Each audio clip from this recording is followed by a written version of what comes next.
ìtakùtà mà ní Oyin ta wọ́n o nínú ilé-ẹjọ́ kan mà ní nílùú Uganda ló ti ṣẹlẹ̀.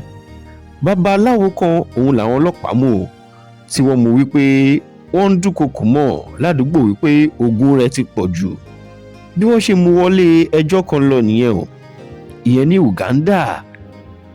Ká tó wí ká tó fọ̀, níṣe ni babaláwo rán Oyin sí wọn nílé ẹjọ́ o, àti adájọ́ àti àwọn ọlọ́pàá àti gbogbo wọn pátá ló bẹ̀rẹ̀ sí ní sá kìràkìtà tán sàsálà fẹ́mi ara wọn.